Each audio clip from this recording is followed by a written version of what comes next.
जैसा कि परमेश्वर के वचन आमोस 3 अध्याय उसकी 7 आयत में लिखा है, इसी प्रकार से प्रभु यहोवा अपने दास भविष्यद्वक्ताओं पर अपना मर्म बिना प्रकट किए कुछ भी ना करेगा। परमेश्वर के दास प्रेरित अंकुर यूसुफ नरूला जी के द्वारा 15 दिसंबर 2024 को एक भविष्यवाणी की गई थी, जिसमें उन्होंने बताया कि ऑस्ट्रेलिया में आने वाले दिनों में कैसे हालात होंगे।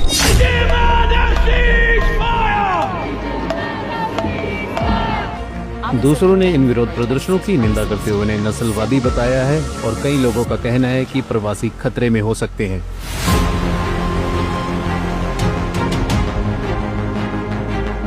एक सपना मैंने देखा, सुबह अपने हाथों को उठा कि जो ऑस्ट्रेलिया में रह रहे इंडियन लोग हैं उन्हें एम्बैरेसमेंट का सामना करना पड़ रहा है किसी लॉ को तोड़ने के कारण।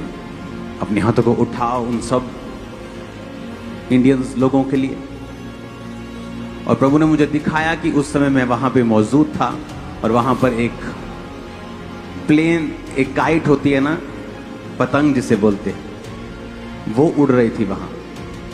और मैंने सोचा शायद ये इस काइट के पीछे हैं लोग, लेकिन वो काइट परमेश्वर ने मुझे दी और मेरे हाथों में दे दी।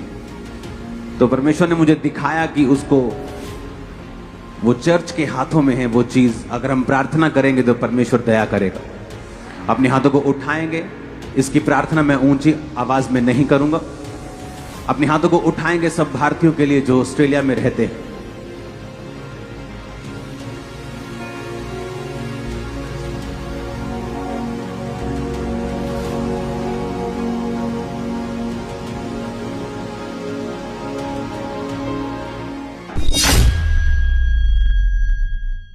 Sydney, Melbourne, Brisbane, Perth, Adelaide और कैनबरा में रैलियों को बढ़ावा देने वाले फ्लायर्स और वीडियो एक्स और टिकटॉक जैसे प्लेटफॉर्म पर वायरल हो गई।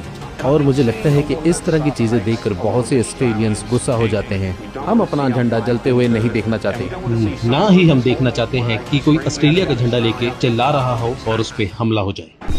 आप अभी जो जीवन स्तर अनुभव कर रहे हैं वे उस स्तर पर क्यों नहीं है जहां होना चाहिए था। अगर हाल ही में कुछ चीजें नहीं हुई होती और अगर हम ऑस्ट्रेलिया को प्रभावित करने वाले मुख्य मुद्दों को हल करना शुरू नहीं करते हैं तो इस देश में आपके बच्चों और पोते पोतियों का जीवन स्तर कैसा होगा। और इस समय ऑस्ट्रेलिया के बहुत ही मशहूर शहरों में जैसे कि मेलबर्न, सिडनी, पर्थ, ब्रिस्बेन में ऑस्ट्रेलियन लोगों की तरफ से 31 अगस्त 2025 को एक बहुत बड़ी रैली निकाली जा रही है कि जिसमें वो लोग कह रहे हैं कि ऑस्ट्रेलिया में से भारतीय लोगों को बाहर निकाला जाए और दूसरे देशों से आए हुए लोगों को ऑस्ट्रेलिया में से बाहर निकाला जाए। अब इस समय ऑस्ट्रेलिया का माहौल बहुत ज्यादा खराब हो चुका है, जैसा कि परमेश्वर के दास प्रेरित अंकुर यूसुफ नरूला जी ने प्रोफेसी के दौरान बताया। आज कुछ वैसा ही हम ऑस्ट्रेलिया में होता हुआ देख रहे हैं।